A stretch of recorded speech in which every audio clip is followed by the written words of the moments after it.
welcome to another episode of Asexualized, my asexual life. This is the place to be for education about asexuality, all things asexual. I share my own asexual life journey in order to help you in yours. If you haven't already subscribed, please hit that great big subscribe button right here, right now. Please hit that bell icon to get notified of every time I go live right now or post a new video.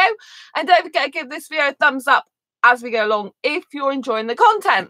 If you don't know who I am Sandra Bellamy, author of this beautiful book, Asexual Perspectives, 47 Asexual Stories, Love, Life and Sex, a celebration of asexual diversity. And each person has got their own chapter in my book.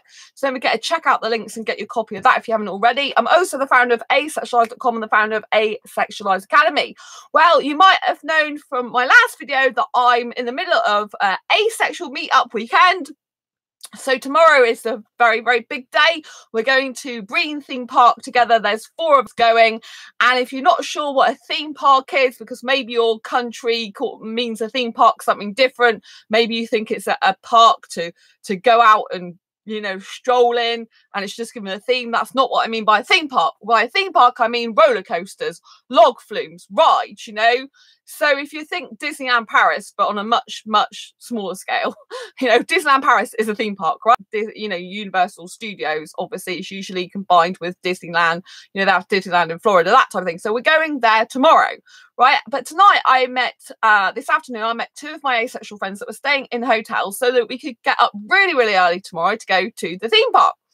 And so the question I get asked quite a lot by people who are new to asexual meetups, so they've never been to an asexual meetup at all in their life, they're thinking about going, they ask me the question like, what do asexuals talk about at asexual meetups? And so I'm going to answer this question now, just so you know. So we talk about a range of stuff, like it's not all to do with asexuality, but asexuality does crop up. We even make sex jokes. And you're like, well, if you're asexual, why are you making sex jokes? Because we can find sex jokes quite funny because we're not interested in sex. And the way people phrase things, sexuals phrase things, is like everything's got a sexual implication. So the reason we can make sex jokes sometimes is because we find them hilarious. So, for example, right, this is an asexual sex joke that's like, ha, right? So basically, my friend, both of my friends are staying in the same hotel, and one of my friends forgot his suntan lotion in my bag because I was carrying it for him when he bought it today, and he left it in his room, and I was with my other friend in his room. You know, he just like registered in, and we're getting ready to go to out together to have a drink.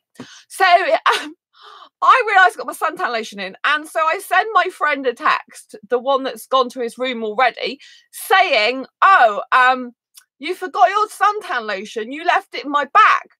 Do you want me to come to your room to give it to you? And my friend, my other asexual friend that was there, just laughed his head. But then I laughed a little bit, and then all of a sudden I got the real fun of the joke, and I just ended up bursting out with laughter, nearly spitting water all over the hotel floor.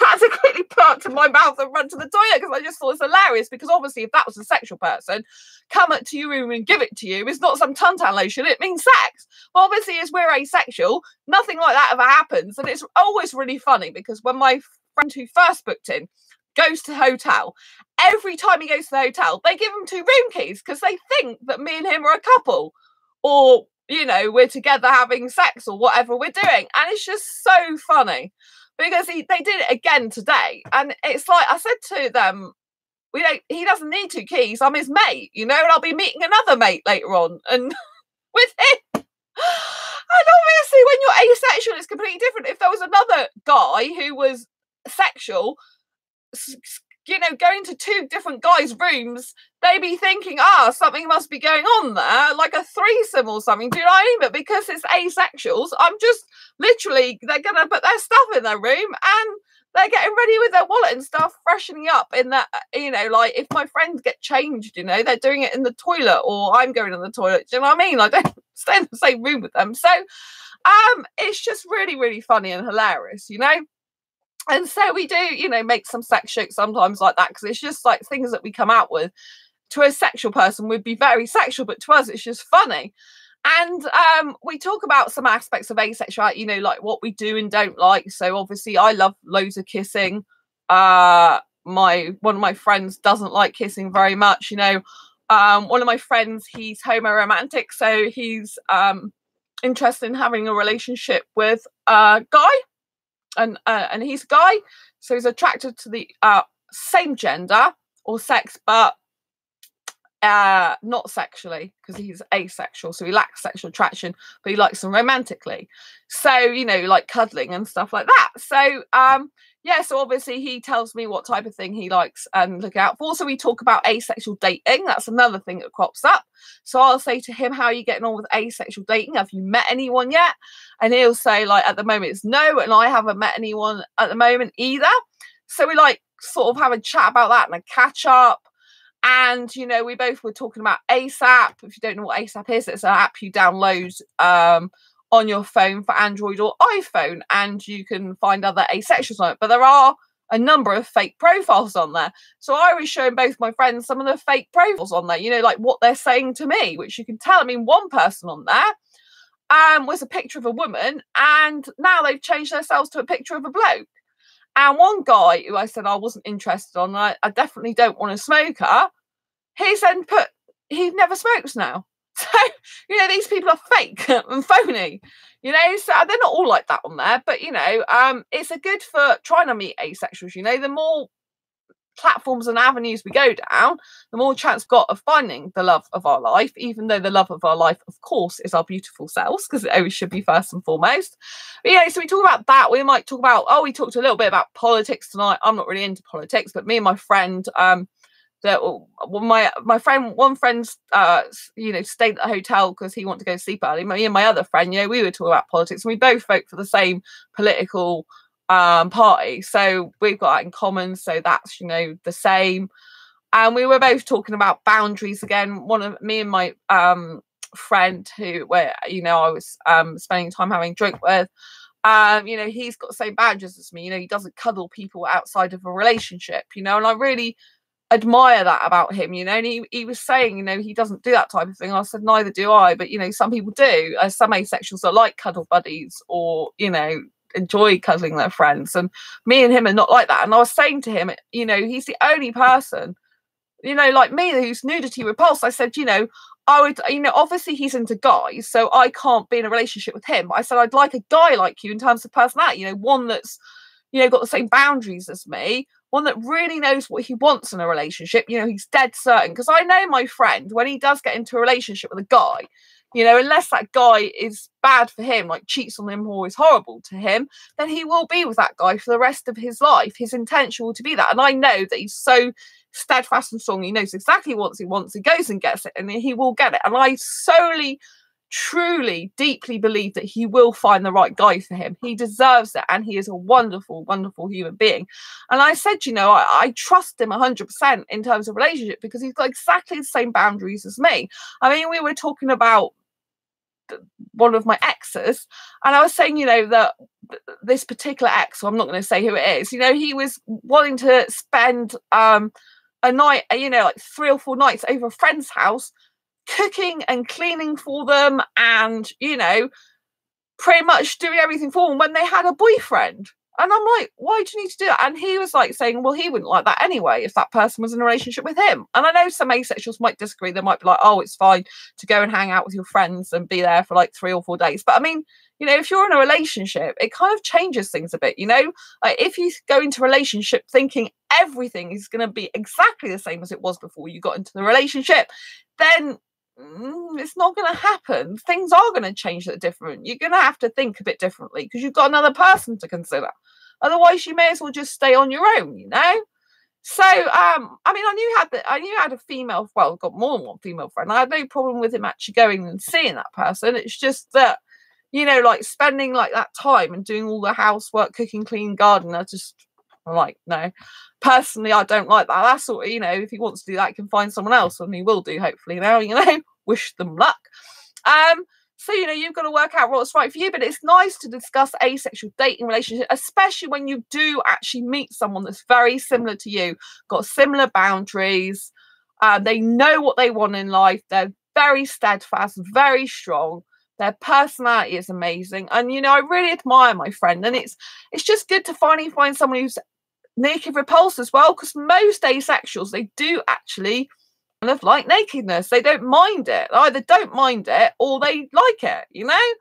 I don't find many naked repulsed people. Like, I mean, I'm really naked repulsed. I don't like it in films, in TV, sculptures, movies, anything. I don't see the point. I don't think the body should be naked, personally, which most of the entire planet, world, and universe don't agree with me, and that's okay.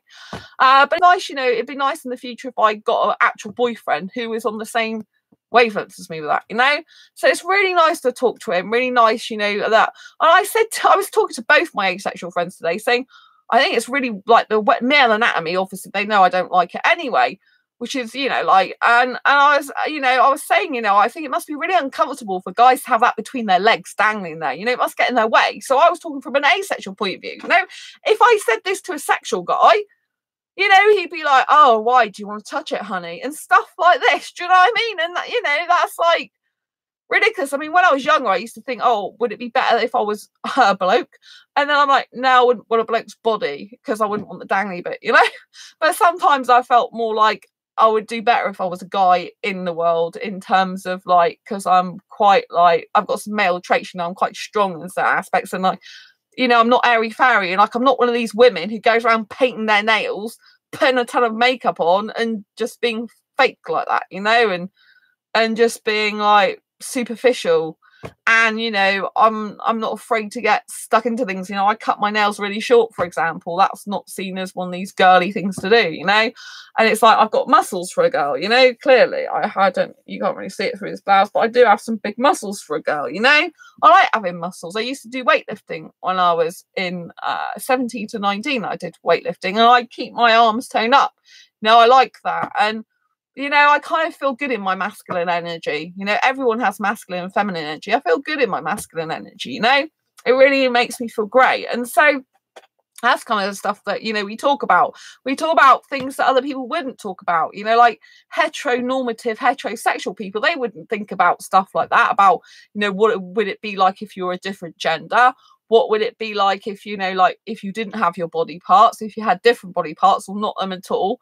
They don't think about stuff like that. Or, you know, everything's kind of to do with sex, isn't it, with sexuals, or to do with relationships that involve sex. And so, you know, we talk about, you know, how we'd love to have a relationship one day without sex, and how, you know, we love not having sex, and it's just incredible. And my friends are like, yeah, why would we even want that? What's the point in it? I don't see the point. And so it's just so refreshing, you know, it's refreshing to go over that same sort of ground again and again, because it just makes you feel so good. It's like, you know, when you're around sexuals and you're in this highly sexualized world all the time, and you come together with people who really understand you, it's just like, sometimes you do say the same thing over again, but it's kind of like you're re-emphasizing how great it is. And you just feel wonderful. You know, like when you have a cream cake and you can't get enough of the cake, it's kind of like that. When you have like commonalities and you both share the interests of not having sex, don't like sex, don't need it, don't want it, it's kind of like you like repeating that, because it feels so good. Because when you're not with other asexuals, people don't really get it. They're not really interested. And if they are interested, it's not really of a, you know, it's not really of a, oh, from their own point of view. It's more of like, that's a bit strange, you know. So, or all right, that's fine. So yeah, we also talk about, you know, if we've got pets, we sometimes talk about pets. I think I'm the only one really who's got a pet though, so I have a guinea pig. So sometimes we talk about that. Talk about stuff to do with jobs, hobbies, interests. We talk about food that we like, drink that we like.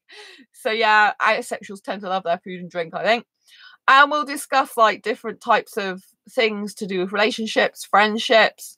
We'll talk about, you know, we're talking about our places we live, our flats and stuff, what we like about them, what we, you know, like if there's any issues with that. Talk about, you know, like things like, you know, that's just everyday things that happen in our life, you know. One of my friends, he's really good at history and kind of knows strange facts about things. So he decided to do that. He makes some other jokes. He likes making jokes, so that's really good. We talk about family. Yeah, we talk about like our relatives sometimes and stuff like that, how things are working out with that. We talk about other people and how if they accept our asexuality or if they don't. We talk about attitudes towards asexuality. You know, some of it's really positive, some of it's not so positive. We talk about how we feel about we feel about our life, you know, if we feel it's improving in certain areas, we'll talk about that. And we'll share like what's going on. Like one of my friends has got something called Space Era he works on. He's my best friend and he's amazing. And you know, and it's just incredible. He's building this like sci-fi universe, and you know, I hope to see it one day in 3D and bring it to life, as it were. And I think it's just going to be incredible. He's a very, very, very super intelligent guy. I sometimes don't think he realizes how intelligent he is, you know, and it's fascinating to hear how engrossed he is in projects. Because, you know, I find people who are engrossed in projects attractive. Well, obviously, he's interesting guy, so that's no good at that type of attraction.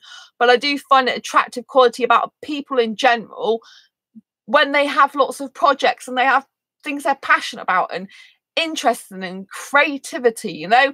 I find that's very makes them attractive even as friends to be around, because you know you can kind of see their enthusiasm, you can see their face light up, you can see how much it means to them, how their heart and soul's in it. And so you know you feel really good about being around these people, because it's like they're trying to develop themselves, they're trying to grow themselves, they're trying to make themselves better, they're trying to improve their life, they're trying to do things they love and adore, you know.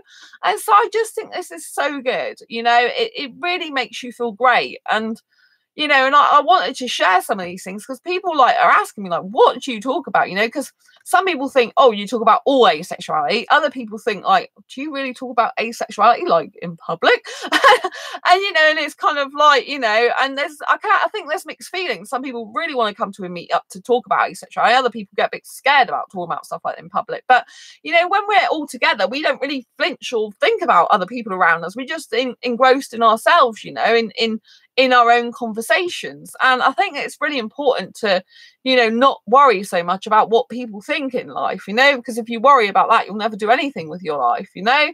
And so we talk about different situations that might have cropped up in our life, some good, some not so good. And, you know, you just really empathize with each other. And, you know, I have to say that the people that come to my meetups, usually they're usually beautiful souls. They've got really kind, caring hearts. They're sympathetic, empathetic, really beautiful, beautiful hearts, you know. And those asexuals are really dear to me, you know. They're very, very beautiful, and you feel good. You feel like, yeah, you're around good people, you know, and you can feel their good energy. I mean, a lot of the people that come to my meetups have got mental health problems, right? But the energy they give me and the vibe I get from them when they come to my meetups is not one of depression. It's one of happiness, excitement, comfortability, that they're around others like them, smiling they are usually, you know. I love to see them smile, really comfortable, laid back and relaxed, because you know the body language you can look at, so it's a kind of really laid back, relaxed atmosphere, just feeling generally good. And you know, when you're around those type of people, it just lights you up. And I think there's quite a lot of people in the world that are, you know, like can be narcissistic in some way. They can be people who are not empathetic. Is that the right word? Empathetic? That showing empathy. You know, there can be people who really don't understand people, and they're really critical, I think. And they're really, I'm not saying I'm never critical. I am a very critical person for some things. You probably notice. I think everyone's critical of certain things, but it's just like, you know, some people have got this stigma around people that are mental health, that, oh, they're mental, you know, they're mentally ill, they've got something like really wrong with them. Like sometimes society kind of shuns away from that. But the people who are mentally ill that come to my meetups, to be honest, while they're there, you wouldn't really know they're mentally ill or got any mental illness. Do you know what I mean? You'd only know because they tell you. And because they have to take medication for it, or they choose to take medication for it, you know. And so it's kind of like, you know, I feel more like they're the same ones a lot of the time, and it's a lot of the other world out there that's not. And I think I once said this when I was teaching people with mental health how to recover from the use of social media when I talk for the NHS. And I sometimes say, you know, just because people with mental ill health, or, you know, spoken to like they've got problems, I think sometimes it's actually the opposite, and it's the people that are diagnosing these people that can't see that these people are outside the box. I think some people with mental ill health difficulties, you know, I've still got some anxiety myself. I think these people are very creative people. They can see the world in a completely different way. And that's what makes people think they're insane sometimes, or there's something majorly wrong with them. Now, obviously, if they're going around burning down buildings, houses, threatening people, hurting people, you know, there's something that needs to be fixed there, right? But when you meet these really kind, caring, honest, loving people that really would only ever hurt themselves, you know, it's just a tragedy that people have labelled them with some really mental health problem, or maybe they've labelled themselves that, because society has taught us to be certain ways. And I think society tries to push you to just literally think this narrow-mindedness. And I think with some people with mental health difficulties, I think we think so outside the box that our mind wanders into all these different multiple places, and we're just considered like there's something wrong with us, and you know, there's some sort of major problem there. But actually, if people embrace people's individuality, if people encouraged people to live their own life, to have a wonderful mindset, to think outside the box, to think differently, to be differently, to act differently, that it's okay if you think about multiple things at once. It's okay if you believe in things like the afterlife or multiple universes. It's okay if you think aliens really exist. It's okay if you think that, you know, something's going to happen to you. Maybe it is, maybe it isn't, you know, but if it is and you've got fears, overcome these fears. Let's find out the real problem. You know, hi Heather, you know. And I think some people that label mental health difficulties actually are some of the most intelligent, insightful people, but the people that diagnose them, they've got very small minds. Some of these people, they're like robots. They've been trained in a professional psychiatrical doctor's thing to just literally, sometimes, not all these people, but sometimes they just taught to give certain scripted answers, to tell people to take medications. Medications a lot of the time suppress your emotions. A lot of the time, if you look at the side effects on the medications you're taking for depression, they give you depression. You actually, if you're on depression medication, if you're on medication for hallucinations, you look at the actual side effects of the medication you're on, and I expect that a lot of the time you'll find that these medications give you depression.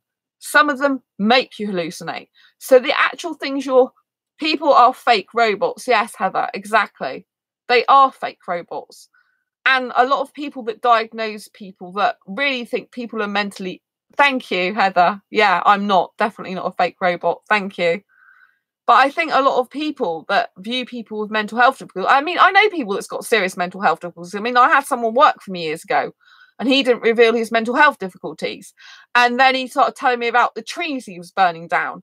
And after I left, he went and punched someone in the face and got the sack for it. So, you know, there are people that have got severe mental health problems that do need help, you know. And I'm not saying that no one doesn't need medication. I mean, I'd rather someone be on medication than take their own life, for example, because some people, you know, are so unstable that to come off their medication, they might take their own life. And I'd rather them be on medication and live, you know.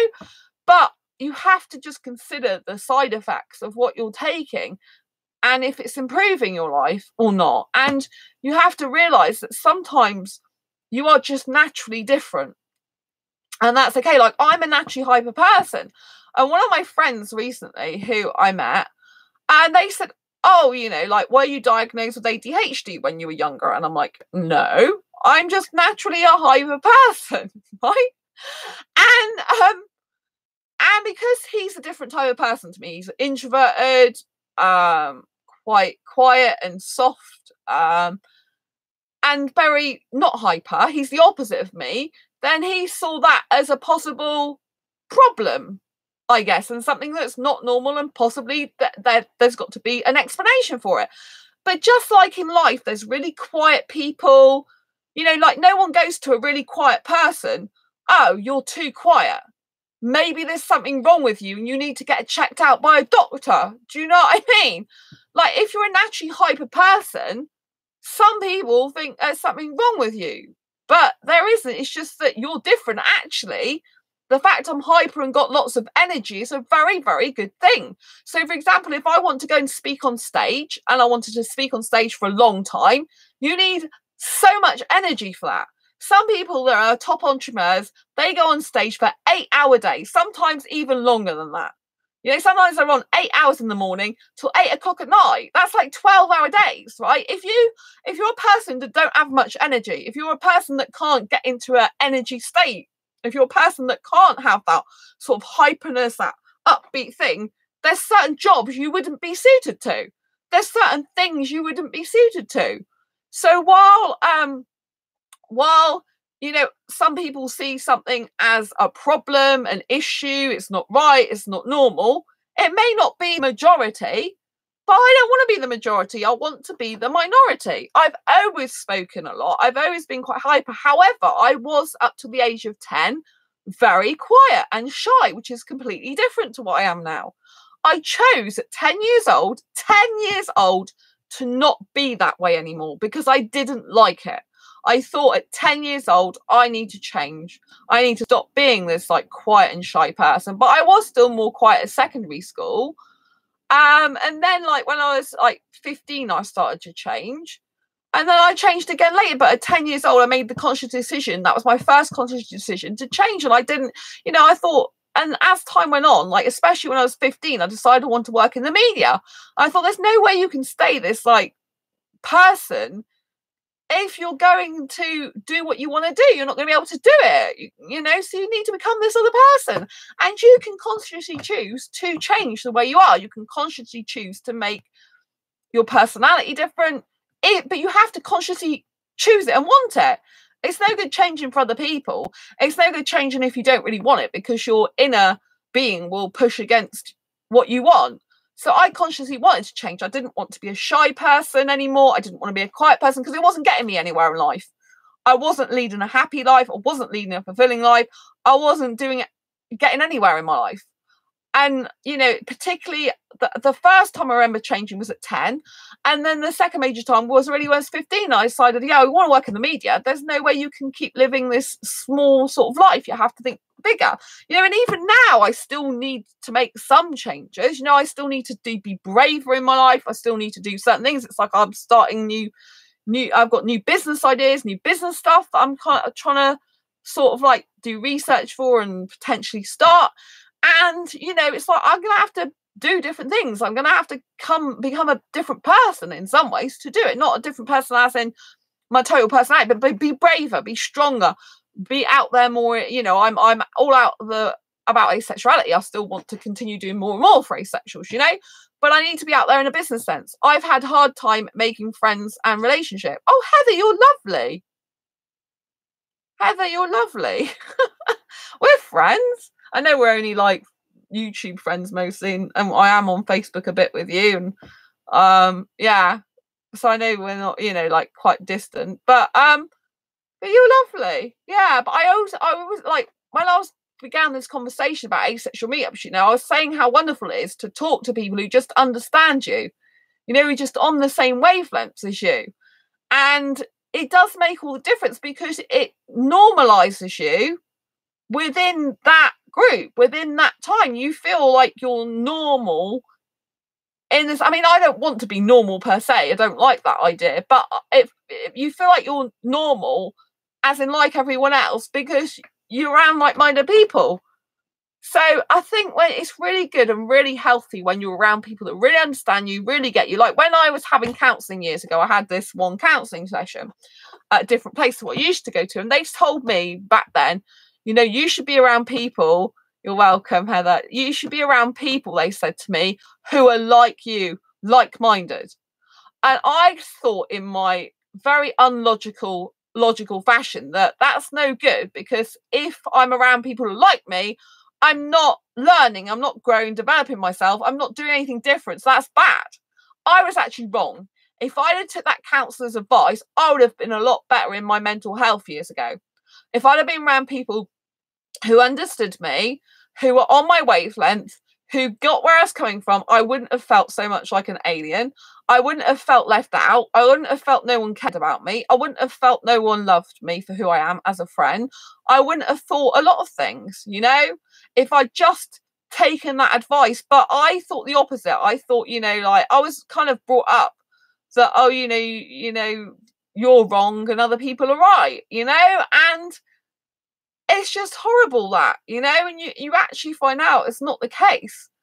And, you know, sometimes people can think there's something wrong with them because other people have told them there's something wrong with them, when really there's nothing wrong with them. If they believe the other people, the people that are saying there's stuff wrong with you, if they believe that, you know, if someone said there's something wrong with me, I believed it, then that can put me in a position there's something wrong with me. But if I don't believe what they're saying, if I don't take it on board, if I don't agree with it, then it just throws their argument out the window. So, you know, you have to understand that everything we think, we become. So if we think we're this, that, and the other, we become it. And we shouldn't allow people to dictate to us and tell us what we are or are not in life, you know, because that is not good for us. You know, if someone comes up to you and says, oh, something's wrong with you, just because you're the type of person you are, you know, there's nothing wrong with me. I love being me. I like the fact I'm hyper because I get bored with a lot of things, but I never get bored with myself. Never. I just don't get bored with myself. It's absolutely, totally and utterly impossible for me to get bored with myself. I get bored with what I'm doing sometimes. I get bored of doing the same thing, or I can find something boring to do, or I can procrastinate on something and the procrastination makes me feel bored, but I never get bored with my actual self. Being hyper all the time and having energy, it's like, how can you even get bored of that? I don't have time to sit and be bored with myself because there's nothing to be bored about, you know. And personally, I'd love to, you know, like, I mean, maybe I would compliment being in a relationship with someone who is maybe more calm and more mellow, but I mean, if I'd have to have someone who appreciated my hyperness, who felt energized about it, who felt great about it, who really lapped up and soaked up that energy and it made them feel good. Do you know what I mean? Because I wouldn't want to be with a person who didn't appreciate my energy, who didn't appreciate my hyperness, who didn't appreciate the energetic side of me. Because if they didn't appreciate it, I'd feel that, and it would make me feel not good if I was in a relationship with them and spending a lot of time with them.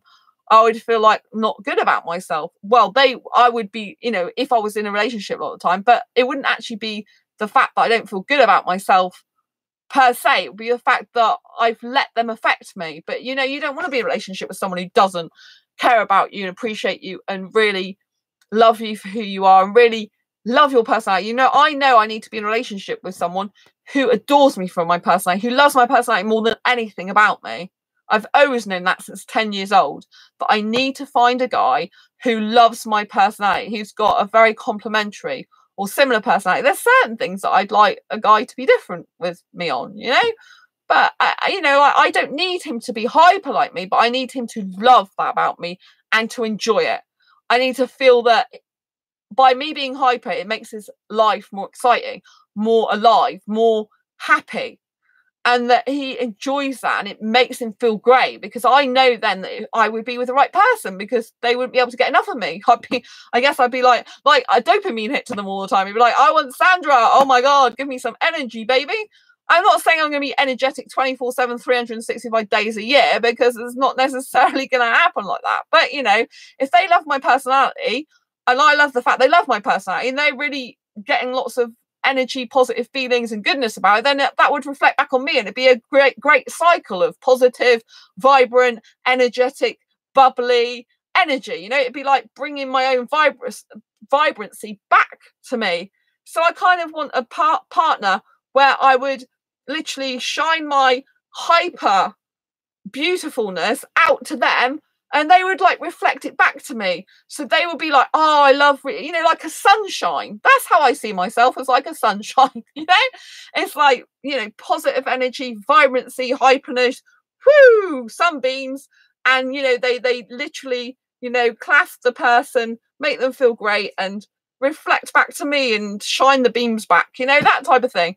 That's what I like, you know. And I think when you meet the right person, your personality traits, you know, some of the things you might not like about yourself. I do support this channel. Good night. I give this a thumbs up. Oh, thank you, Heather. That's lovely.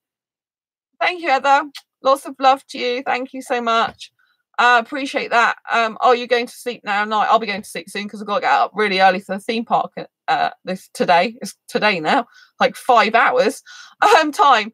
So yeah, you know, it's just I just wanted to say how wonderful it is, you know, when you meet the person that goes well with you. And I think when you're at a meetup and you're around asexual people who really love your personality for who you are, you know, like if you have got some mental health problems, they don't see that very much. They just see the person. They just see the heart. They just see the kindness. They see you as a human being who's beautiful.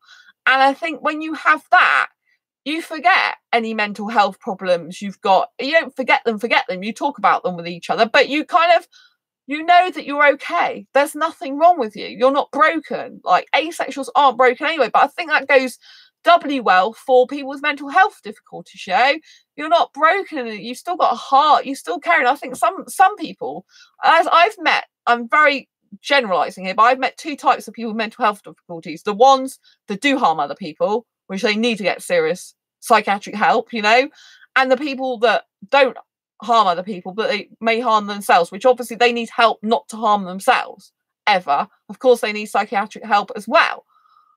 But, you know, the people that aren't harming other people, they need to be really respected, loved and cherished and nurtured, and know that they're okay to be themselves. There's nothing wrong with it. A lot of these people that hurt themselves are because they don't feel like they should be themselves. They feel like there's something wrong with them, and that, you know, that they can't possibly be lovable as they are. But if we embrace those people as they are, they feel great about how they are. All the type of problems they've got with themselves, they start to subside more because they realize that they're accepted and loved for who they are. And that's one of the brilliant things when you go to asexual meetups, because, you know, you truly get around people who love you for who you are, who care about you, respect you as a human being and person. So if you've got any mental health difficulties, people will be like, oh, okay, you know, and let's carry on talking to you. Like if you want to share, talk about it, you know, you can. I mean, some of my friends talk about their mental health problems, how it makes them feel, what happens when we're not doing the meetups, you know, how the meetups help and all that type of thing. So I just think it's really, really good to be able to share, to be able to connect like-minded friends, and just to feel good, you know. I think it's really, really important, and I think asexual meetups do that. And I don't have any, like, nothing I can't talk about. Like when people come to my meetups, I don't say, oh, you can't talk about this or you can't talk about that. You know, people, they can talk about anything. Do you know what I mean? If obviously if someone doesn't like something, they can say, you know, like, okay, I think we've heard that or something like this, you know. But it's all good. It's all good. Anyway, I hope you like this video. Please get a thumbs up if you did. I really appreciate it. I know someone's been watching nearly the whole time. I know Heather's been watching. Thank you so much, Heather. Thanks for the thumbs up. Really appreciate it. And if you haven't already subscribed, please hit that great big subscribe button right here, right now. Please hit that bell icon to get notified of every time I go live and out or post a new video. And, oh, thanks for the thumbs up. I appreciate that. And yeah, it's been amazing, and I'm gonna have another amazing day tomorrow, today now, at the theme park with my asexual friends. It's gonna be incredible. I love to you all. Embrace your quirky and each other's. Don't forget to hit that bell icon after you've subscribed if you haven't already subscribed, and I will see you on the next video or live stream. Share this video if you think it will help anyone, and I will see you soon. Embrace your quirky and each other's. Good night, take care, or good morning or afternoon, wherever you are. Have a good day. Bye.